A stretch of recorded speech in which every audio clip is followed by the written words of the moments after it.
তিনি শেষ কয়েকটি বাক্য বলে একেবারে আর রফিক আলা মহান বন্ধুর সাথে সাক্ষাৎ, আল্লাহ রব্বুল আলামিনের সাথে সাক্ষাতের প্রেরণায় উজ্জীবিত হয়ে দিনকে বুলন্দ করে রবিউল আউয়াল মাসের 2 তারিখে, মতান্তরে 12 তারিখে, আরও বিভিন্ন মত আছে, সোমবারে তিনি দুনিয়া থেকে বিদায় হন। প্রিয় নবী সাল্লাল্লাহু আলাইহি সাল্লামের জন্ম থেকে ওয়াফাত পর্যন্ত তার সমগ্র জীবনের পুরো বৃত্তান্ত এক নজরে জানার চেষ্টা করব ইনশাআল্লাহ তাআলা। অর্থাৎ নবী আলাইহিস সালামের জন্ম থেকে ওয়াফাত পর্যন্ত প্রতি বছরে কখন কি ঘটেছে, কখন কি কি চ্যালেঞ্জের মুখোমুখি তিনি হয়েছেন এবং কোন চ্যালেঞ্জ কিভাবে তিনি মোকাবেলা করেছেন, শুধু এক নজরে আমরা তার জীবনটাকে জানার চেষ্টা করব, যার বৃত্তান্ত বা বিস্তারিত জানবার জন্য অবশ্যই আমাদেরকে এক বা একাধিক সিরাত গ্রন্থ কিংবা কোনো সিরিজ সিরাত আলোচনা শুনতে হবে ইনশাআল্লাহ তাআলা। তার জন্মের সন সম্পর্কে নিশ্চয়ই আমরা জানি 571, মতান্তরে 570 খ্রিস্টাব্দ। এই সনে তিনি জন্মগ্রহণ করেছেন, যেই বছর হস্তি বাহিনী আক্রমণ চালানোর উদ্দেশ্যে ইয়েমেন থেকে এসেছিল মক্কায়, এবং আল্লাহ রাব্বুল আলামিন সূরা ফিলের মধ্যে যে সম্পর্কে বিস্তারিত আলোচনা করেছেন, সেই হস্তি বাহিনীর বছর অর্থাৎ আমাল ফিল যেটাকে বলা হয়, সেই বছর নবী করিম সাল্লাল্লাহু আলাইহি সাল্লাম জন্মগ্রহণ করেছেন এবং দুনিয়ার আলো তিনি দেখেছেন। জন্মের কয়েক মাস আগেই ভালোবাসার জন্মদাতা পিতা আল্লাহ রাব্বুল আলামিন তাকে দুনিয়া থেকে নিয়ে যান, মাতৃগর্ভেই তিনি বাবাকে হারান। এরপর যথারীতি বাবার পক্ষ থেকে দাদা অভিভাবক হয়ে তার নামকরণ করেন মুহাম্মদ সাল্লাল্লাহু আলাইহি ওয়াসাল্লাম। জন্মের পর অল্প সময়ের ব্যবধানেই তার জীবনে আরও বিপদ আসে, কিন্তু জন্মের পর তিনি প্রথম মায়ের দুধের পাশাপাশি যার দুধ পান করেছেন তিনি ছিলেন সুয়াইবা নামক একজন কৃতদাসী, যিনি আবু লাহাব, তার চাচা আবু লাহাবের যিনি কৃতদাসী ছিলেন, তার দুধ তিনি পান করেন। এরপর আল্লাহ রাব্বুল আলামিনের তরফ থেকে তার জন্য বড় পরীক্ষার বিষয় হলো শৈশবে তার মাকে তিনি হারান, এবং মাকে হারান বাবার মৃত্যুর পর। বাবার মৃত্যু হয়েছিল মক্কার বাইরে, সে বাবার কবর জিয়ারতের উদ্দেশ্যে মায়ের সাথে গিয়েছেন নবী করিম সাল্লাল্লাহু আলাইহি সাল্লাম, শিশু মুহাম্মদ সাল্লাল্লাহু আলাইহি সাল্লাম। সে মদিনার কাছাকাছি এলাকায় ফেরার পথে আবওয়া নামক জায়গায় তার মায়ের মৃত্যু হয়, এবং মা আমেনা তাকে আবওয়া নামক জায়গায় দাফন করা হয়েছে। এখনও তার কবর সেখানে, মক্কা এবং মদিনার মধ্যবর্তী একটি জায়গা। সাথে কৃতদাসী ছিলেন, মাকে দাফন করে দাসীর সাথে শিশু মুহাম্মদ সাল্লাল্লাহু আলাইহি সাল্লাম মক্কায় ফিরে আসেন। অর্থাৎ বাবা মা দুজনকে তিনি শৈশবে হারিয়ে ফেলেন। আরবের মানুষের ঐতিহ্যবাহী ফ্যামিলিগুলোর, সম্ভ্রান্ত ফ্যামিলিগুলোর একটা নিয়ম ছিল যে তারা সন্তানের দুগ্ধ দানের জন্য এবং তাদেরকে গ্রামীণ কালচার, যেখানে কোনো প্রকার সংমিশ্রণ নাই, বিশেষ করে ভাষার কোনো সংমিশ্রণ নাই, সেই জায়গায় বাচ্চাকে পাঠানো হতো ছোটবেলায়, যাতে করে সে সেটাকে রপ্ত করতে পারে। মক্কা যেহেতু হজের স্পট হওয়ার কারণে, কাবার কারণে বিভিন্ন দেশ থেকে মানুষ আসে, বিভিন্ন ভাষাভাষী আসে, আরবের বিভিন্ন প্রান্ত থেকে আসে, একেবারে পিওর মক্কাভাষীর যে ভাষা, সেই ভাষাটার মধ্যে কিছুটা সংমিশ্রণ এখানে ঘটবার শঙ্কা আছে, এই জন্য শিশুকে বাইরে পাঠানো হতো। সব মিলিয়ে শৈশবের একটা সময় হালিমা সাদিয়া রাদিয়াল্লাহু তাআলা আনহা তার দুধ মাঝে তার কাছে তিনি বড় হন, এবং দুধ পানের পরও আরও কিছুকাল তিনি সেখানে কাটান। বয়স যখন 4, তখন তার জীবনে বক্ষ বিদীর্ণের ঘটনা ঘটে। আপনারা যারা সিরাত পড়েছেন, সিরাত গ্রন্থ পাঠ করেছেন, আপনারা জানেন নবী সাল্লাল্লাহু আলাইহি সাল্লামের জীবনে 4 মতান্তরে 2 বার তার বক্ষ বিদীর্ণের ঘটনা ঘটেছে। বক্ষ বিদীর্ণ হলো ওপেন হার্ট সার্জারি। আল্লাহ রাব্বুল আলামিন জিবরিল আলাইহিস সালামকে পাঠিয়েছেন, এবং জিবরিল আলাইহিস সালামকে পাঠানোর পর শৈশবে মুহাম্মদ সাল্লাল্লাহু আলাইহি সাল্লামকে একবার মা হালিমার কাছে যখন ছিলেন, তখন বাচ্চাদের সাথে খেলাধুলা করছেন, জিবরিল আসলেন, তাকে ধরে শুইয়ে দিলেন এবং তার বক্ষ বিদীর্ণ করে ভেতর থেকে তার বিভিন্ন অর্গান বের করে সেগুলোকে জান্নাত থেকে আনা পানি, জিবরিলের সাথে আনা পাত্র, সেটাতে পরিষ্কার করে রেখে আবার সেটাকে তিনি জোড়া লাগিয়ে দিলেন এবং তিনি উঠে গেলেন। অলৌকিক একটা ঘটনা। তার শৈশবে বারে বারে 4 বার, কোনো কোনো ইতিহাসবিদদের মতে 2 বার সেটি ঘটেছে। এরপর বয়স যখন 7, এই বক্ষবিদীর্ণের ঘটনা মূলত আল্লাহ রাব্বুল আলামিন ঘটিয়েছেন। তাকে যেহেতু নবী করা হবে, তাকে আল্লাহ রাব্বুল আলামিন অলৌকিকভাবে তার মধ্যে কিছু জিনিস ঘটিয়ে তাকে, তার পরিবারকে, মক্কাবাসীকে বার্তা দিচ্ছিলেন যে এই শিশু অন্য 10টি শিশুর মতো নয়, এ আল্লাহর নবী হবেন, আল্লাহ রাসূল হিসেবে মনোনীত। অতএব সেই জায়গা থেকে আল্লাহ তাআলা বার্তা দিতে চেয়েছেন। তার বাইরেও নবী করিম সাল্লাল্লাহু আলাইহি সাল্লামের ভেতরকার যে তার মানুষ হিসাবে আল্লাহ তাআলা তাকে যে সৃষ্টি করেছেন সেটাকে অতি মানবীয় পর্যায়ে নেওয়ার জন্য এটা এক ধরনের অপারেশন এবং আল্লাহর পক্ষ থেকে একটা কুদরতি ব্যবস্থাপনা ছিল। বয়স যখন 7, মাহারা হয়ে এখন একমাত্র অভিভাবক, একমাত্র দেখাশোনা করার মানুষ আব্দুল মুত্তালিবের সাথে তিনি বসবাস করতেন। মাত্র 1 বছরের ব্যবধানে 8 বছর বয়স যখন, তখন দাদা আব্দুল মুত্তালিবের মৃত্যু হয়। বয়স যখন 12, 8 থেকে 12, এই পুরো সময়টা চাচা আবু তালেবের অধীনে তিনি বড় হন এবং আবু তালেব তার অভিভাবকত্ব করেন। চাচা আবু তালেবের সাথে 12 বছর বয়সে সিরিয়ায় ব্যবসায়িক সফর সঙ্গী হিসাবে চাচার সাথে যান। সেখানে পথে বুহাইরা নামক যে পাদ্রী, ধর্মযাজক, তিনি তাকে দেখে ভবিষ্যৎবাণী করেছিলেন যে এই শিশু ভবিষ্যতে নবী এবং রাসূল হিসাবে আবির্ভাব ঘটবে, এবং তার ভিতরে সেরকম কিছু আলামত তিনি দেখতে পেয়েছেন যেগুলো তার ধর্মগ্রন্থে ইনজিলে তিনি পাঠ করেছেন। তিনি খ্রিস্টান ধর্মের যাজক ছিলেন, যে আমাদের ধর্মগ্রন্থ বলছে একজন নবী আসবেন, তার এই আলামত থাকবে, শিশুর মধ্যে তা বিদ্যমান, এবং বেশ কিছু অলৌকিকত্ব দেখে ফেলেছেন। দেখে বলেছেন যে এই শিশুকে সাবধানতার সাথে রাখতে হবে, সে নবী এবং রাসূল হিসাবে আগমন করবে, আবির্ভাব হবে। বুহাইরা নামক এই পাদ্রীর ভবিষ্যৎবাণী নিয়ে 12 বছর বয়সে নবী সাল্লাল্লাহু আলাইহি ওয়াসাল্লাম সিরিয়া থেকে মক্কায় ফিরে আসেন। এরপর তার বয়স যখন 14, 15 অথবা 20, তখন হরবুল ফুজার নামে ঐতিহাসিক একটা বড় যুদ্ধ হয়েছিল মক্কার অদূরেই। সেই হরবুল ফুজারে তিনি অংশগ্রহণ করেছেন তার চাচাদের সাথে, যদিও তিনি যুদ্ধ করেন নাই, যোদ্ধা ছিলেন না, যুদ্ধের বয়সও হয় নাই, শুধু চাচাদের সাথে গিয়েছিলেন এবং ফিরে এসেছিলেন। এটা তার জীবনের একটা অংশ। বয়স যখন 20 আনুমানিক, তখন তিনি মক্কাবাসীর ঐতিহাসিক হিলফুল ফুজুল নামক যে সংগঠন তৈরি করা হয়েছিল সেটার অংশ তিনি হয়েছেন, এবং ঐতিহাসিক হিলফুল ফুজুলের চুক্তিতে তিনি অংশগ্রহণ করেছেন, তার সঙ্গে তিনি যুক্ত হয়েছেন। হিলফুল ফুজুল সম্পর্কে আমরা নিশ্চয়ই জানি যে মক্কায় বাহির থেকে আসা, হজ এবং ওমরার উদ্দেশ্যে আসা আল্লাহর ঘরের মেহমান যারা আসতো, তাদেরকে মক্কায় কোনো দুষ্ট লোক যেন কোনোভাবে ক্ষতিগ্রস্ত না করতে পারে, কেউ যেন তাদেরকে ধোঁকা দিতে না পারে, সেজন্য সে সমস্ত মানুষদের অধিকার আদায়ের জন্য, অধিকার সংরক্ষণের জন্য হিলফুল ফুজুল নামে এই ঐতিহাসিক একটা সামাজিক চুক্তি হয়, একটি সংগঠন হয়। সেই হিলফুল ফুজুলের ঐতিহাসিক সামাজিক চুক্তিতে নবী সাল্লাল্লাহু আলাইহি সাল্লাম সংযুক্ত হন এবং তার সাথে সম্পৃক্ত হয়ে তিনি মক্কাবাসীর একটি মহৎ এবং ভালো কাজে সামিল হন। অথচ তার বয়স ছিল মাত্র তখন 20, যে বয়সে তিনি আসলে এ ধরনের গুরুগম্ভীর কাজে সংযুক্ত হওয়া তখনকার সমাজ বাস্তবতা অন্তত চিন্তাও করা যেত না। এরপর তার বয়স যখন 25 হয়, তখন তার জীবনে প্রথম বিবাহ বন্ধনে তিনি আবদ্ধ হন মা খাদিজা রাদিয়াল্লাহু তাআলা আনহার সাথে। মা খাদিজা রাদিয়াল্লাহু আনহার সাথে তার সংসার চলছিল, এবং বয়স যখন 35 হয়, তখন তার বংশের নেতৃবৃন্দের উদ্যোগে যখন কাবাঘর নির্মাণ করার পর কাবাঘরের যে কালো পাথর, হাজরে আসওয়াদ পাথর, সেটা স্থাপন করা নিয়ে মক্কাবাসী কুরাইশের লোকেরা তারা যখন বিবাদে লিপ্ত হয়েছিল, তখন তিনি সবাইকে অদ্ভুত এবং অকল্পনীয় একটা আইডিয়া দিয়েছেন, যাতে পুরো সমাজের পুরো বিবাদ বিতণ্ডা থেমে গিয়েছিল। তিনি বলেছিলেন, তোমরা কে কাবাঘরের এই পাথর স্থাপন করবে, এই গৌরব কে অর্জন করবে, কে ইতিহাসের অংশ হবে, এটা নিয়ে তোমরা গন্ডগোল ফাসাদে লিপ্ত হচ্ছ। আমি তোমাদেরকে একটা আইডিয়া দিচ্ছি, তাতে তোমাদের গন্ডগোল থাকবে না। আর সেটি হলো, একটা বড় চাদরের মাঝে পাথরটা রাখো, এরপরে চাদরটা সবাই মিলে তোমরা ধরে চাদরটা ধরে সবাই মিলে উত্তোলন করো, তাতে করে সব গোত্রের প্রধানরা তোমরা শরিক হলে, এখানে এককভাবে কারো ক্রেডিট থাকলো না। এরপর নবী সাল্লাল্লাহু আলাইহি ওয়াসাল্লাম সেটাকে স্থাপন করে দিলেন, যে স্থাপন তোমরাই করেছো, আমি তোমাদের সহযোগিতা করেছি। তো এর মাধ্যমে তিনি সামাজিক বিবাদ বিতণ্ডা এটা দূর করবার জন্য ঐতিহাসিক উদ্যোগ নিয়েছিলেন। বয়স যখন 39, ততদিনে তিনি মক্কার মানুষদের কাছ থেকে আল আমিন উপাধিতে ভূষিত হয়েছেন। তার সততা, সত্যবাদিতা, আমানতদারিতা, এগুলোর কারণে ব্যাপকভাবে জনশ্রুতি হয়েছে এবং সবার কাছে প্রতিষ্ঠিত হয়ে গেছে তিনি আল আমিন হিসেবে।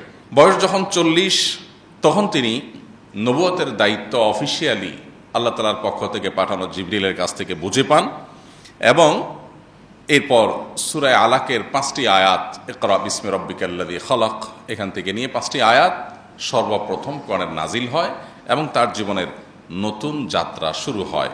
নবুয়তের দায়িত্ব বুঝে পাওয়ার পর এখন তাবলীগুর রিসালা বা নবুয়তের দাওয়াত দেওয়া আল্লাহর পক্ষ থেকে এটা তার উপরে আবশ্যক হয়। এরপর এবং এই ঘটনা নবুয়ত প্রাপ্তির এই ঘটনা 17ই রমাদান অথবা 8ই রবিউল আউয়াল, দুটি মত পাওয়া যায়, আরও মত রয়েছে মতান্তরে। এই 2 তারিখের কোনো একটা তারিখে প্রসিদ্ধ মত অনুযায়ী তিনি এই দায়িত্ব বুঝে পান। বয়স যখন তার 42 থেকে 43, এই পুরো সময়টা 41, 42, 43 এই পুরো সময়টা তিনি গোপনে ইসলামের দাওয়াত দেন। কারণ আল্লাহ তাআলা তাকে নির্দেশ করেছেন যে প্রকাশ্যে ইসলামের দাওয়াত দেওয়া যাবে না, গোপনে ইসলামের দাওয়াত দিতে হবে। কেন? কারণ হঠাৎ করে মক্কার মানুষজন এই দাওয়াত, তাওহীদের দাওয়াত গ্রহণ করা তাদের জন্য কঠিন হবে। সেজন্য তাদেরকে গোপন ইসলামের দাওয়াত নবী সাল্লাল্লাহু আলাইহি ওয়াসাল্লামকে দেওয়া নির্দেশ করা হলো। তিনি গোপন ইসলামের দাওয়াত দিলেন। সর্বপ্রথম ইসলাম গ্রহণ করলেন মেয়েদের মধ্যে তার স্ত্রী খাদিজা রাদিয়াল্লাহু তাআলা আনহা, এবং সবার মধ্যে তিনি প্রথম, অর্থাৎ পৃথিবীর ইতিহাসে প্রথম ইসলাম গ্রহণ কোনো পুরুষ করেননি। সর্বপ্রথম ইসলাম গ্রহণ করেছেন একজন নারী। ইসলামের জন্য সর্বপ্রথম জীবন দিয়েছেন যিনি, তিনিও একজন নারী। আল্লাহ তাআলা এইভাবে নারীকে বিভিন্নভাবে সম্মানিত করেছেন ইসলামের মাধ্যমে। এরপর যুবকদের মধ্যে ইসলাম গ্রহণ করেছেন সবার আগে আলী রাদিয়াল্লাহু তাআলা আনহু, আর বয়স্কদের মধ্যে, সিনিয়রদের মধ্যে ইসলাম গ্রহণ করেছেন সবার আগে আবু বকর রাদিয়াল্লাহু তাআলা আনহু। এরপর 3 বছর যখন গোপনে ইসলামের দাওয়াত চলছিল, খুব সীমিত সংখ্যক, হাতে গোনা কয়েকজন মানুষ ইসলাম গ্রহণ করেছেন। তার 3 বছর পর, অর্থাৎ বয়স যখন তার 44, তখন থেকে আল্লাহর পক্ষ থেকে প্রকাশ্যে ইসলামের দাওয়াত দেওয়ার নির্দেশ আসলো। তখন তিনি প্রকাশ্যে ইসলামের দাওয়াত দেওয়া শুরু করলেন। তার প্রকাশ্যে ইসলামের দাওয়াত দেওয়ার প্রথম দিনে, প্রথম প্রহরেই তিনি শারীরিকভাবে আক্রমণের শিকার হন। আল্লাহ তাআলা কোরআনে কারিমে যখন আয়াত নাজিল করেছেন, ওয়া আনজির আশীরাতাকাল আকরাবিন, আপনি আপনার নিকটাত্মীয় বংশের লোকদের সবাইকে সতর্ক করুন, তখন নবী করিম সাল্লাল্লাহু আলাইহি সাল্লাম সাফা পাহাড়ের চূড়ায় উঠে সবাইকে আহ্বান করেন, সবাইকে ডাকেন এবং বলেন যে আমি পাহাড়ের উপরে আছি, তোমরা নিচে আছো। সবাইকে আগে ডেকে সমবেত করেন যে সবাই একটু একসাথে হও, অত্যন্ত গুরুত্বপূর্ণ একটা ইনফরমেশন তোমাদের জন্য আছে। সবাই দৌড়ে আসলো তার ডাক শুনে, কারণ ইতিপূর্বে তিনি কখনো এইভাবে ডাকেননি। সবাই, গোত্র প্রধানরা, নেতৃবৃন্দরা সবাই আসছে সমাজে। তিনি সবাইকে বললেন, আমি যে পাহাড়ের চূড়ায় আছি, এখান থেকে আমি অনেক দূরে দেখতে পাচ্ছি, তোমরা নিচে আছো, তোমরা দেখতে পাচ্ছ না। এখন আমি যদি তোমাদেরকে বলি যে দূরে আমি যে দেখতে পাচ্ছি সেখানে শত্রু বাহিনী সশস্ত্র হয়ে তারা আসছে তোমাদের মক্কা আক্রমণ করবার জন্য, তোমরা কি আমাকে বিশ্বাস করবে? সবাই সমস্যায় বলল, হ্যাঁ, জীবনে তুমি মিথ্যা বলনি আমাদের কাছে কখনো, তোমাকে আল আমিন আমরাই উপাধি দিয়েছিলাম, এই পদক আমরাই দিয়েছিলাম সবাই মিলে, অতএব তুমি যদি বলো ডেফিনেটলি তুমি দেখেই বলবে তুমি তো মিথ্যা বলো না, সো আমরা বিশ্বাস করবো ডেফিনেটলি। তখন তিনি বললেন, তারপরে পদক্ষেপ কি হবে তোমাদের? সবাই বললেন, এরপরে পদক্ষেপ হবে আমরা এই শত্রুদের মোকাবেলার জন্য সবাই ঝাঁপিয়ে পড়ব। নবী করিম সাল্লাল্লাহু আলাইহি সাল্লাম তখন তাদেরকে বললেন, আমি উপমাটা দিয়েছি একটা কথা বোঝাবার জন্য, সেটা হলো আল্লাহ তাআলা আমাকে জান্নাত জাহান্নাম পর্যন্ত দেখবার সুযোগ করে দিয়েছেন। ওহীর মাধ্যমে আমার কাছে আল্লাহ তাআলা স্পষ্ট করে দিয়েছেন, উপস্থাপন করে দিয়েছেন জান্নাত জাহান্নাম আখিরাতের সব স্তরগুলো আমি দেখতে পাচ্ছি। আমি যেটা প্রত্যক্ষ করছি, আমি যেটা জানছি ওহীর মাধ্যমে, সে বিষয়ে আমি তোমাদেরকে সতর্ক করছি, তোমরা সে জাহান্নাম থেকে বাঁচার জন্য প্রস্তুতি গ্রহণ করো। এই যে তার অভিনব বুদ্ধিদীপ্ত হিকমাপূর্ণ দাওয়া, এটা তার প্রকাশ্যে দাওয়াতের সূচনা। এর সাথে সাথে আবু লাহাব তাকে লক্ষ্য করে বলল, তাব্বান লাকা সাইরাল ইয়াউম আলিহাযা জামাআতানা, তোমার সারাটা দিন ধ্বংস হোক, তুমি কি এই কথা বলার জন্য আমাদেরকে একসাথ করছো? আমরা তো মনে করছি কোনো ডাকাত পড়েছে, বিপদ হয়েছে। এবং আবু লাহাব যে তাব্বান লাকা সাইরাল ইয়াউম বলেছেন, আরবিতে কেউ কাউকে তাব্বুন বলা এটা খুব জঘন্য কথা হিসাবে ধরা হয়, খুব বড় ধরনের আপনার শব্দ বোমা হিসাবে ধরা হয়। তাব্বান লাক, তুমি ধ্বংস হও, এরকম বদদোয়া। তো নবীজিকে যখন সে বলেছে তাব্বান লাক সাইরাল ইয়াউম, তোমার সারাদিন ধ্বংস হোক, এটা নবীজির জন্য অপমানকর ছিল। আল্লাহ রাব্বুল আলামিন তার জবাবে সূরা তাব্বাত ইয়াদা নাজিল করে সেখানে আল্লাহ তাআলা বলেছেন, তাব্বাত ইয়াদা আবি লাহাবি ওয়া তাব, যে আবু লাহাব 2 হাত তুলে আমার নবীকে তাব্বান লাক বলছে, মোহাম্মদ তোমার সারাদিন ধ্বংস হোক এই কথা বলছে, ওর 2 হাত ধ্বংস হবে, সে নিজে ধ্বংস হবে এবং তার স্ত্রী যে তার এই অপকর্মের সহযাত্রী এবং সহযোগী, সেও ধ্বংস হবে। সূরা তাব্বাত ইয়াদার মাধ্যমে কিয়ামত পর্যন্ত মিলিয়ন মিলিয়ন মুসলমানরা, কোটি কোটি মুসলমানরা আবু লাহাবের নবীকে ওই কষ্ট দেওয়ার একটি বাক্যের জবাব দিয়ে যাবে।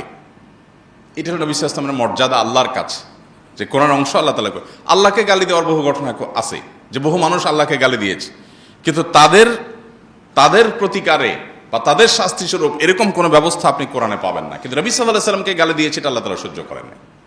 খোদ আল্লাহকে গালি দিয়েছেন, আল্লাহ সেগুলো কিয়ামতে হয়তো শাস্তি দিবেন, দুনিয়াতে অনেককে হয়তো আল্লাহ ছাড় দিয়েছেন, কিন্তু নবী সাল্লাল্লাহু আলাইহি ওয়াসাল্লামকে কেউ গালি দিয়েছে, চূড়ান্ত পরিণতি তাকে বরণ করেই তারপর দুনিয়া থেকে যেতে হয়েছে। যাই হোক, তো নবী করিম সাল্লাল্লাহু আলাইহি ওয়াসাল্লাম ৪৪ বছর বয়সে যখন প্রকাশ্যে ইসলামের দাওয়াত শুরু করেছেন, তার পরপরই ৪৫ বছর বয়স যখন তার নবুয়তের পঞ্চম বছর যেটি, সে বছর জাফর রাদিয়াল্লাহু তাআলা আনহু ইসলাম গ্রহণ করেছেন। এবং তখন মক্কার প্রকাশ্যে ইসলাম প্রচারের পর থেকে বিশেষ করে নির্যাতনের মাত্রা বেড়ে গেল, এবং যারা ইসলাম গ্রহণ করেছে দুর্বল, বেলাল রাদিয়াল্লাহু তাআলা সহ অন্যান্য সাহাবীদের প্রতি নির্মম নির্যাতন শুরু হয়ে গেল। যখন নির্যাতন শুরু হয়েছে, দুর্বল মুসলমানরা তারা আসলে মক্কায় টিকাটা কঠিন হয়ে যাচ্ছিল। তখন আল্লাহর নির্দেশে প্রথম হিজরত বা দেশ ত্যাগের নির্দেশ আসে, যেটাকে হিজরতে হাবশা বলা হয়। এখন বর্তমানে আধুনিক বিশ্বের ইথিওপিয়ার রাজধানী আদ্দিস আবাবা থেকে কয়েকশো কিলোমিটার দূরে টিগ্রে নামক একটা অঞ্চল আছে, বিভাগ আছে তাদের। সে টিগ্রে এলাকায় হাবসি ভিলেজ এখনও আছে, এবং সেখানকার যেই ব্যক্তি তাদেরকে ওয়েলকাম করেছেন, সেখানকার যে শাসক ছিলেন নাজাশি যাকে বলা হয়, সে নাজাশি বাদশাহ, তিনি ইসলাম গ্রহণ করেছেন নবীজিকে না দেখেই, তার বর্ণনা শুনেই, এবং নবী সাল্লাল্লাহু আলাইহি ওয়াসাল্লাম তার মৃত্যুর সংবাদ শুনে দূরদেশ আরব থেকে তিনি তার জানাজার সালাত, গায়েবানা জানাজার সালাত আদায় করেছিলেন।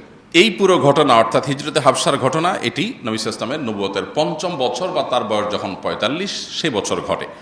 এবং সে বছর দুইবার হিজরতের ঘটনা ঘটে।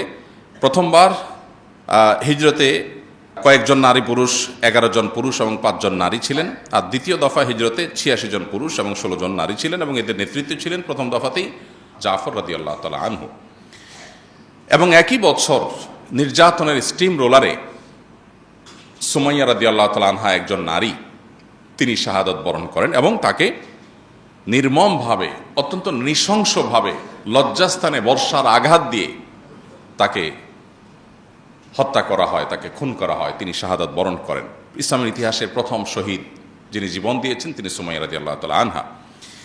এরপর তার বয়স যখন ৪৬ এবং নবুয়তের ষষ্ঠ বছর, সেই বছর হামজা এবং ওমর রাদিয়াল্লাহু তাআলা আনহুমা দুজনে ইসলাম গ্রহণ করেন। এবং সর্বপ্রথম ওমর রাদিয়াল্লাহু ইসলাম গ্রহণ করার পরে তিনি বললেন, আমরা যখন সত্য দ্বীনের অনুসারী, তাহলে আমরা গোপনে কেন নামাজ পড়ব, আমরা হারামে প্রকাশ্যে নামাজ পড়ব। তখন মসজিদুল হারামে প্রকাশ্যে তার নেতৃত্বে নামাজ পড়া শুরু হয়।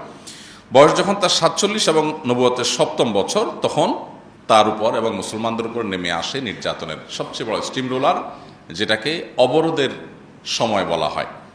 সে আবি তালেব একটা জায়গায় নবী সাল্লাল্লাহু আলাইহি ওয়াসাল্লাম, তার প্রতি তার অনুসারী এবং তাকে যারা সহযোগিতা করেছে কুরাইশ বংশের, তাদেরকে একঘরে করে রাখার জন্য মক্কার মুশরিকরা সিদ্ধান্ত নিল, এবং ৩ বছর টানা তাদের সাথে সকল প্রকার কথাবার্তা, যোগাযোগ, লেনদেন, কেনাবেচা সব বন্ধ করে দিল।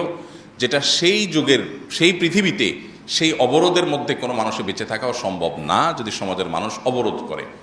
সেরকম একটা পরিস্থিতিতে অত্যন্ত করুণ পরিস্থিতি হয়েছিল, এবং মানুষ না খেয়ে সাহাবীরা কঙ্কালসার হয়ে যাচ্ছিল, মৃত্যুর মুখোমুখি হয়ে যাচ্ছিল, এবং খুব ভয়াবহ সময় পার করেছিল ৩টি বছর। এবং একটা পর্যায়ে তার বয়স যখন ৪৮ এবং নবুয়তের অষ্টম বছর, তখন আল্লাহ তাআলা তার মাধ্যমে একটা অলৌকিক মুআজিজা ঘটান, যেটাকে শাক্কুল কামার বা চন্দ্র দ্বিখণ্ডিত হওয়ার ঘটনা বলে। মক্কার মানুষজন, শত শত হাজারো মানুষ যারা দেখেছে যে নবী সাল্লাল্লাহু আলাইহি ওয়াসাল্লাম হাতের আঙ্গুল ইশারা যখন করেছেন আল্লাহর নির্দেশে, চাঁদ দুপাশে আলাদা হয়েছে, আবার সেটা সম্মিলিত হয়েছে। কোরআনে যেটাকে আল্লাহ তাআলা বলেছেন ওয়ানশাক্কাল কামার, চন্দ্র বিদীর্ণ হয়েছে, অতএব কিয়ামত নিকটবর্তী। তো সেই ঘটনাটি ঘটেছে নবী সাল্লাল্লাহু আলাইহি ওয়াসাল্লামের নবুয়তের এই পর্যায়ে আনুমানিক। এবং তার বয়স যখন ৫০, নবুয়তের ১০ম বছর, তখন বয়কট শেষ হয়, যে বয়কট ৩ বছর ধরে চলেছিল।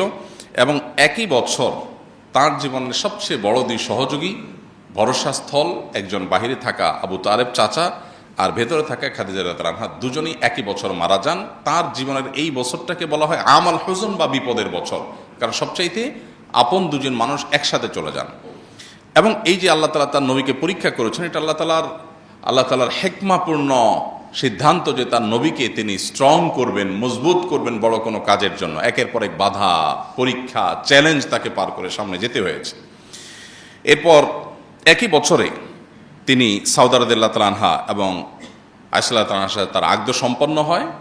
আয়েশা রাদিয়াল্লাহু তাআলার সাথে সংসার জীবন শুরু করেন আরও অনেক পরে, কিন্তু শুধু আকদটা সম্পন্ন হয় তখন, আর সাউদা রাদিয়াল্লাহু তাআলার সাথে তখন আকদ এবং সংসার একসাথে শুরু হয়। এবং এই বছরই তিনি তায়েফে দাওয়াত নিয়ে যান এবং তার সাথে থাকা যায়েদ ইবনে হারিসা রাদিয়াল্লাহু তাআলার সাথে নির্মম নির্যাতনের শিকার হন, রক্তে রঞ্জিত হয়ে মক্কায় ফিরে আসেন। বয়স যখন তার 52 এবং নবুয়তের 12তম বছর, সে বছর তার জীবনে ইসরা এবং মেরাজের ঘটনা ঘটে এবং 5 ওয়াক্ত নামাজের বিধান আল্লাহ তাআলা তাকে দেন। এবং একই বছর মদিনা থেকে আসা 12 জন হাজি যারা হজে আসছেন, তারা মিনার কোনো একটা পাহাড়ের পাদদেশে নবী সাল্লাল্লাহু আলাইহি ওয়াসাল্লামের সাথে মিলিত হন এবং বায়াতে আকাবায়ে উলা বলা হয় ইতিহাসে। নবী সাল্লাল্লাহু আলাইহি ওয়াসাল্লামের হাতে হাত রেখে তারা বায়াত নেন, ইসলাম গ্রহণ করে এবং নবীজিকে মক্কায় যাওয়ার হিজরতের আমন্ত্রণ তারা জানান। অর্থাৎ শুরু থেকেই মদিনাতে হিজরত করার একটা প্রেক্ষাপট শুরু হয়। এরপর তার বয়স যখন 53, নবুয়তের 13তম বছর, তখন আল্লাহর পক্ষ থেকে হিজরতের অনুমোদন আসে, বায়াতে আকাবায়ে সানিয়া আসে, বা মদিনা থেকে এবছর হজ থেকে আসা, হজের জন্য আসা 72 জন পুরুষ এবং 12 জন নারী ইসলাম গ্রহণ করেন। এবং তারা বলেন, আপনি মদিনায় আসেন, মক্কাবাসীর এই জুলুমে আপনার থাকার কোনো মানে নাই, আপনার সাথে যত লোক আসবে সবাইকে ওয়েলকাম করার জন্য মদিনাবাসী আমরা প্রস্তুত, আপনি চলে আসেন। তখন তিনি পরামর্শ করলেন, আল্লাহর পক্ষ থেকে অনুমোদন আসলো হিজরতের, তিনি হিজরতের সিদ্ধান্ত নেন। এদিকে নবী সাল্লাল্লাহু আলাইহি ওয়াসাল্লামকে হত্যার বহু ষড়যন্ত্র আগেও হয়েছে, এখনও চলছে। নবী সাল্লাল্লাহু আলাইহি ওয়াসাল্লাম এর মধ্য দিয়েই বয়স যখন তার 54 এবং নবুয়তের যখন 14তম বছর শুরু, তখন তিনি হিজরতের উদ্দেশ্যে রাতের গভীরে আবু বকর রাদিয়াল্লাহু আনহুকে সাথে নিয়ে বের হন এবং মক্কা থেকে মাত্র 5 কিলোমিটার দূরে গারে সৌরে 3 দিন অবস্থান গ্রহণ করেন। অত্যন্ত সুকৌশলী একটা সিদ্ধান্ত। যখন মক্কা থেকে গারে সৌরে তিনি আশ্রয় নেন, তিনি সোজা টানা মক্কা থেকে মদিনার পথে চলে যেতে পারতেন, না গিয়ে তিনি মক্কা থেকে অদূরে 5 কিলোমিটার দূরে গিয়ে একটা গুহায় 3 দিন অবস্থান করেন। উদ্দেশ্য যে মক্কার মুশরিকরা তাকে খুঁজে পাবে না। তখনকার যে রাস্তা, এই রাস্তা ধাওয়া করে একজন মানুষকে ধরে ফেলা তো খুব সহজ কাজ। তো তিনি যদি রাস্তা কন্টিনিউ করতেন তাহলে তাকে তারা ধরে ফেলতো। আল্লাহ নির্দেশে, আল্লাহর ইশারায় তিনি গুহায় আশ্রয় নিলেন 3 দিন। 3 দিন ধরে যখন তাকে কোথাও খুঁজে পায়নি মক্কার মুশরিকরা, তখন তারা আশা ছেড়ে দিয়েছে তাহলে আমাদের হাতের নাগালে বাইরে চলে গেছে, অথচ তিনি খুব কাছেই ছিলেন। তখন গারে সৌরে 3 দিন অবস্থান করার পর তিনি যখন একটা পর্যায়ে 1 থেকে 12ই রবিউল আউয়াল পর্যন্ত টানা বিভিন্নভাবে সফর করার পর মদিনায় গিয়ে পৌঁছালেন, তখন মদিনাবাসী কুবা নামক জায়গা, যেখানে আমরা হজে গেলে দেখে থাকি কুবাতে একটা মসজিদ আছে, এইখানে মদিনার এন্ট্রেন্স পয়েন্ট ছিল, তখন প্রবেশদ্বার ছিল মদিনার, তখনকার যে রুট ছিল সেই রুটে। এই জায়গায় শত শত মানুষ, যুবক, বৃদ্ধ, বিভিন্ন বয়সের শিশু সবাই একত্র হয়ে নবী সাল্লাল্লাহু আলাইহি ওয়াসাল্লামকে ওয়েলকাম করেন এবং তলা আল বদরু আলাইনা ওয়াক্তাবাত মিনহাল বুদুরু, এই যে ঐতিহাসিক যে তাদের কবিতার মাধ্যমে নবী সাল্লাল্লাহু আলাইহি ওয়াসাল্লামকে ওয়েলকাম করানো, সেটা তারা করেছে। এরপর তিনি মসজিদে মদিনায় ঢোকার পর তার বয়স যখন 54, নবুয়তের 14তম বছর এবং হিজরতের প্রথম বছর, এই বছরে তিনি মদিনায় ঢুকে প্রথম মসজিদে কুবা নির্মাণ করলেন। এরপরে পাশে আরেকটা মসজিদ তৈরি করলেন, এটা মসজিদে জুমা, এবং একই বছর মসজিদে নববী তৈরি করলেন। এবং ঐতিহাসিক মদিনা সনদ ইয়াহুদীদের সাথে এই বছরই তিনি সম্পাদন করেন। আজান ইকামতের বিধিবিধান এই বছরই শুরু হয় এবং এই বছরই সালমান ফারসি রাদিয়াল্লাহু তাআলা আনহু ইসলাম গ্রহণ করেন। অনেকগুলো ঘটনাবহুল বছর ছিল এটি। তার বয়স যখন 55 এবং হিজরতের 2য় বছর, এই বছরে কেবলা পরিবর্তনের বিধান আসলো। তিনি যখন মক্কা থেকে মদিনা আসছেন, তখন তিনি মদিনা থেকে তিনি বাইতুল মাকদিসের দিকে নামাজ পড়তেন। তারপর আল্লাহ নির্দেশ করলেন যে আপনি কাবার দিকে ফিরে নামাজ পড়ুন। আপনারা মদিনা যারা যান, 2 কেবলার মসজিদ সম্পর্কে জানেন, সেখানে আল্লাহর বিধান আসার সাথে সাথে সাহাবীরা নামাজের মধ্যেই কেবলা পরিবর্তন করে, এই জন্য এটাকে 2 কেবলার মসজিদ বলা হয়। যে একই নামাজে 2টা কেবলা তারা মেনটেন করেছেন। প্রথমে কিছু নামাজ পড়েছেন বাইতুল মুকাদ্দাসের দিকে, এরপরে যখন নামাজের রত অবস্থায় কেউ একজন এসে সংবাদ দিল যে মুহাম্মদ সাল্লাল্লাহু আলাইহি ওয়াসাল্লাম এর প্রতি আল্লাহ তাআলা নতুন বিধান জারি করেছেন, মক্কার দিকে কাবার দিকে ফিরে নামাজ পড়তে হবে, তখন তারা নামাজের মধ্যেই চেঞ্জ হয়ে যান। এই জন্য এটাকে 2 কেবলার মসজিদ বলা হয়। আমরা যারা মদিনায় যাই তারা অনেকে সেটা দেখার জন্য যাই। তো এই ঘটনা ঘটে শাবান মাসে নবী সাল্লাল্লাহু আলাইহি ওয়াসাল্লামের হিজরতের 2য় বছর এবং তার বয়স যখন 55, নবুয়তের বয়স যখন 15। এরপর একই বছর 17 রমাদান ইসলামের ইতিহাসের প্রথম বড় সম্মুখ সমর বদর যুদ্ধ সংগঠিত হয়েছে এবং প্রথম বড় বিশাল বিজয়, অলৌকিকভাবে 313 জন মানুষ অনেকটা অস্ত্রশস্ত্র ছাড়াই পুরো বিশাল বড় পরাশক্তির বিরুদ্ধে আল্লাহ তাআলা তাদেরকে অলৌকিক বিজয় দিয়েছে। এটা হলো মুসলমানদের অগ্রযাত্রার জন্য অনেক বড় একটা প্রেরণা ছিল আল্লাহর তরফ থেকে। এই বছরই অর্থাৎ 2য় হিজরিতেই রমজানের রোজা ফরজ করা হয়েছে এবং এই বছরই সর্বপ্রথম ঈদুল ফিতর আদায় করেছেন, ঈদুল আজহা আদায় করেছেন মুসলমানরা। এবং এই বছরই অনেকগুলো বিধিবিধান নাজিল হয়েছে, যেমন কোরবানির বিধান নাজিল হয়েছে, তারপরে ফিতরার বিধান নাজিল হয়েছে, জাকাতের বিধান নাজিল হয়েছে এবং এবছরই ফাতিমা রাদিয়াল্লাহু তাআলা আনহার সাথে আলী রাদিয়াল্লাহু তাআলা আনহুর বিবাহ সম্পাদন হয়। নবুয়তের বয়স যখন 56, নবী সাল্লাল্লাহু আলাইহি ওয়াসাল্লামের বয়স যখন 56, নবুয়তের বয়স যখন 16 এবং হিজরতের 3য় বর্ষ যখন, সে বছর নবী সাল্লাল্লাহু আলাইহি ওয়াসাল্লামের সামনে আসে ওহুদের যুদ্ধ। 7ই শাওয়াল ওহুদের যুদ্ধ সংগঠিত হয়। সেখানে 70 জন সাহাবী শাহাদাত বরণ করেন। হানজালা রাদিয়াল্লাহু তাআলা আনহু, হামজা রাদিয়াল্লাহু তাআলা আনহু, প্রসিদ্ধ সাহাবীদেরকে নবী সাল্লাল্লাহু আলাইহি ওয়াসাল্লাম হারান এবং স্বয়ং নবী সাল্লাল্লাহু আলাইহি ওয়াসাল্লামের দাঁত ভেঙে তিনি রক্তাক্ত হন এবং তার কয়েক জায়গায় ইনজুরি হয়। তিনি মারা গেছেন মর্মে কাফেররা প্রপাগান্ডা ছড়িয়েছিল, আল্লাহ তাআলা তাকে হেফাজত করেছেন এবং নবী সাল্লাল্লাহু আলাইহি ওয়াসাল্লামের একটা কথা থেকে সামান্য একটু সরে যাওয়ার কারণে কঠিন পরিণতির মুখোমুখি তখন সাহাবীদেরকে হতে হয়েছে, যেটা আমাদের জন্য বিরাট শিক্ষা যে তার কথার বাইরে গেলে আমাদের জন্য অকল্যাণ নিশ্চিত আছে। একই বছর অনেকগুলো বিধিবিধান নাজিল হয়েছে। এর ভিতরে মেয়েদেরকে পর্দার বিধান এই বছর নাজিল হয়েছে। তার আগ পর্যন্ত মেয়েরা ছেলেদের সাথে পর্দা করার বিধান ছিল না। এই বছর সর্বপ্রথম পর্দার বিধান নাজিল হয় এবং এই বছরই সুদ এবং মদ এই দুটিকে হারাম ঘোষণা করা হয়। মদের বিধান যখন হারাম ঘোষণা করা হয়, চিন্তা করার বিষয় যে সাহাবীরা বা যে মক্কার মদিনার মানুষেরা, মদ হালাল ছিল, নিষিদ্ধ ছিল না, সবাই পান করত, দিলেন, হারাম করলেন। মদের যে ভাঁড়গুলো ছিল এগুলো সব রাস্তায় ছুঁড়ে ছুঁড়ে সাহাবীরা ফেলছিলেন এবং মদের স্রোত রীতিমতো বহমান হয়েছিল। এই পরিস্থিতিতে সাহাবায়ে কেরামের আনুগত্যের একটা দারুণ দৃষ্টান্ত স্থাপিত হয়। এটা ছিল 3য় হিজরির ঘটনা।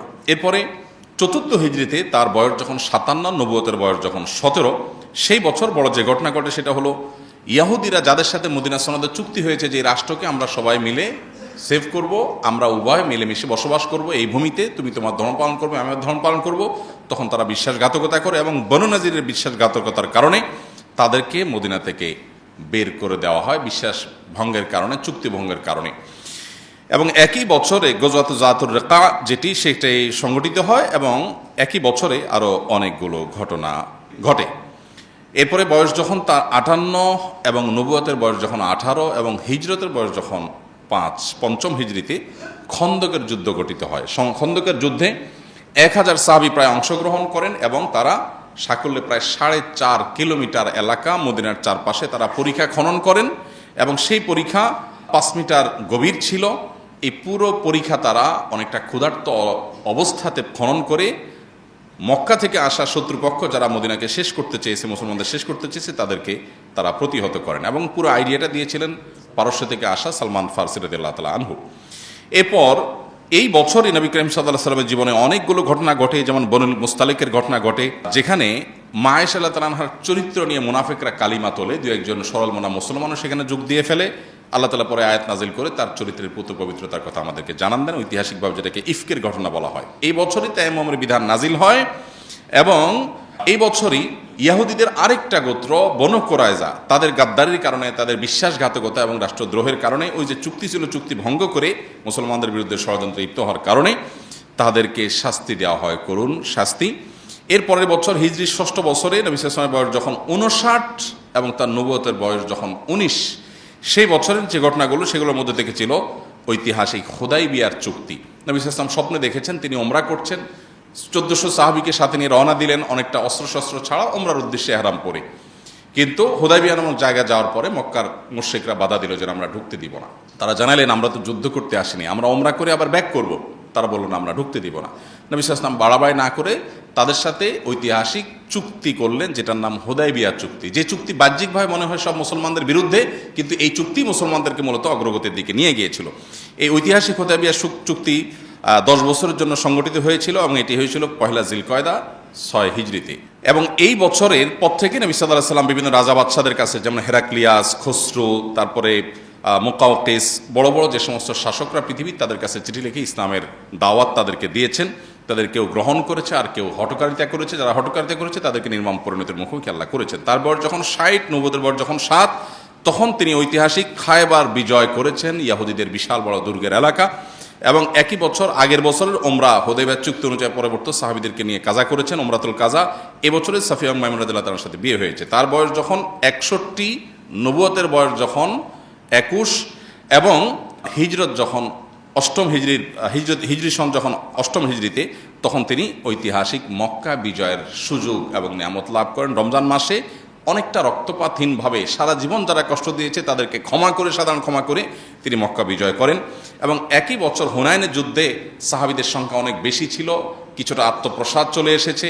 কোরআনে আল্লাহ উল্লেখ করেছেন সাময়িকভাবে আল্লাহ তাআলা এক ধরনের সাহাবীদেরকে এক ধরনের পরাজয়ের স্বাদ দিয়ে আবার আল্লাহ তাআলা নবী সাল্লাল্লাহু আলাইহি ওয়াসাল্লামের নেতৃত্বে মুহূর্তের মধ্যে তাদেরকে বিজয় দেন এবং বিপুল পরিমাণ যুদ্ধ লব্ধ সম্পদ তারা আহরণ করেন। এরপরে তায়েফ অবরোধ করেন এবং সেখান থেকে প্রচুর পরিমাণ সম্পদ আহরণ করেন এবং একটা অপশক্তিকে দমন করেন নবী সাল্লাল্লাহু আলাইহি ওয়াসাল্লাম।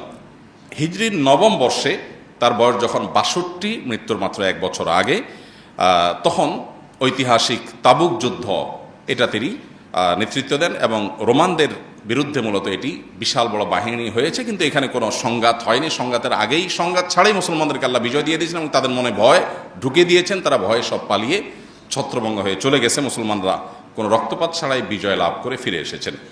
এরপরে মুনাফিকদের চরিত্র এই বছর প্রকাশ হয়েছে এবং বিদায় হজের প্রস্তুতি এবং বিদায় হজের বিধিবিধান এই বছর নাজিল হয়। তার বয়স যখন ৬৩, জীবনের শেষ বছর এবং হিজরতের ১০ম বছর, সে বছর তিনি ঐতিহাসিক বিদায় হজের খুতবা, যেটা ঐতিহাসিকভাবে আজও মানব ইতিহাসের কাছে রোল মডেল, সেই খুতবায় তিনি মানবাধিকার, নারী অধিকার, শ্রমিকদের অধিকার, বিভিন্ন বিষয়ে মানুষকে সচেতন করে তিনি ঐতিহাসিক খুতবা দেন, যেটা আজও গোটা পৃথিবীতে চর্চা হয়। ১৫০০ বছর আগের খুতবা যেন আজকের জন্য জাজ্জল্যমান এবং শাশ্বত। এবং এই বছর এবং ওই দিনই আল-ইয়াউমা আকমালতু লাকুম দীনাকুম এই আয়াত নাজিল হয় যে আজকে তোমাদের দিনকে পরিপূর্ণ করে দেওয়া হলো। এবং এরপর নবী সাল্লাল্লাহু আলাইহি ওয়াসাল্লাম এই হজের পরেই যখন মদিনায় আসেন, পর থেকে তিনি অসুস্থ হয়ে গেলেন, মদিনায় গিয়ে পরিপূর্ণ অসুস্থ হলেন। এই অসুস্থতাই আস্তে আস্তে তাকে মৃত্যুর দিকে নিয়ে গেল এবং এরপর তিনি আর সুস্থ হলেন না। আস্তে আস্তে আস্তে ধীরে ধীরে তিনি দুর্বল হতে থাকলেন। একটা পর্যায়ে যখন জীবনের শেষ মুহূর্ত, তিনি বারবার আয়েশা রাদিয়াল্লাহু তাআলার কক্ষে ছিলেন এবং বারবার সেন্সলেস হয়ে যাচ্ছিলেন। যখন তার সেন্সলেস হয়ে যাচ্ছিলেন, তাকে উজু করানো হলো, মুখে পানি দেওয়া হলো, ঠান্ডা পানি দেওয়া হলে তিনি একটু হুঁশ আসে নামাজ পড়ার জন্য, কিন্তু আবার বেহুশ হয়ে যান, আবার হুঁশ আসে বহুত কষ্টে, আবার বেহুশ হয়ে যান। এভাবে কয়েক দফা হয়েছে। একটা পর্যায়ে তিনি কোনো রকম নামাজ পড়তে পারলেন। তারপরে তার জীবনের একেবারে শেষ অন্তিম মুহূর্ত যখন, তখন তিনি তার আম্মা জান আয়েশা তার কক্ষে ছিলেন, দেখতে পেলেন যে আম্মা জান আয়েশার একজন ভাই প্রবেশ করেছে কক্ষে, তার হাতে মেসওয়াক। তিনি ইশারা দিলেন, তখন জবান বন্ধ হয়ে গেছে। ইশারা দিলেন যে এই মেসওয়াকটা আমাকে দেওয়া যাবে কিনা। মেসওয়াকটা দেওয়া হলো। তখন আয়েশা রাদিয়াল্লাহু তাআলা আনহা মেসওয়াকটা চাবিয়ে দিলেন, কারণ নবী সাল্লাল্লাহু আলাইহি ওয়াসাল্লামের তখন দাঁত দিয়ে চাবানোর শক্তি ছিল না। নবী সাল্লাল্লাহু আলাইহি ওয়াসাল্লাম তখন মেসওয়াক করলেন। মেসওয়াক করতে করতে তিনি শেষ কয়েকটি বাক্য বলে একেবারে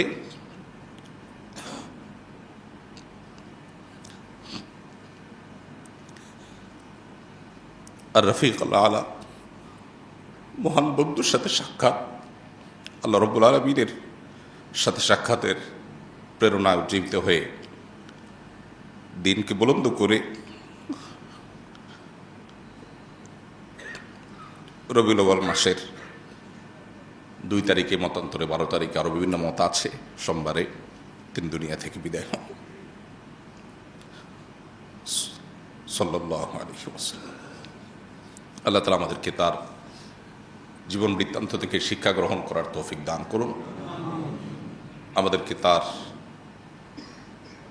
জীবন দর্শনকে পরিপূর্ণভাবে অনুসরণ করার তৌফিক দান করুন। তার জীবনে আমাদের জন্য যে অনুপম আদর্শ রয়েছে, বারবার কোরআনে আমাদেরকে সাবধান করা হয়েছে, আমাদের মুক্তির একমাত্র পথ তার অনুসরণ, অনুকরণ, এছাড়া কোনো পথ আমাদের সামনে খোলা নেই। অতএব মুসলমান হিসাবে নবী সাল্লাল্লাহু আলাইহি ওয়াসাল্লামের সম্পূর্ণ আদর্শকে, তার জীবনকে আমরা অনুসরণ, অনুকরণ করার চেষ্টা করব। সেটাই হবে প্রকৃত সার্থকতা আমাদের। আল্লাহ তাআলা আমাদের সবার প্রতি সেই তৌফিক আল্লাহ তাআলা আমাদের সবাইকে দান করুন। এবং তিনি যে কষ্ট করেছেন, পরিশ্রম করেছেন, সারা জীবন যে ত্যাগ তিতিক্ষা করেছেন এই উম্মতের জন্য, আল্লাহ তাআলা আমাদের সবার তরফ থেকে তাকে সর্বোত্তম বিনিময় দান করুন। শান্তির বারিধারা আল্লাহ তাআলা তার প্রতি বর্ষণ করুন। আস-সুন্নাহ ফাউন্ডেশন, উম্মার স্বার্থে সুন্নাহর সাথে।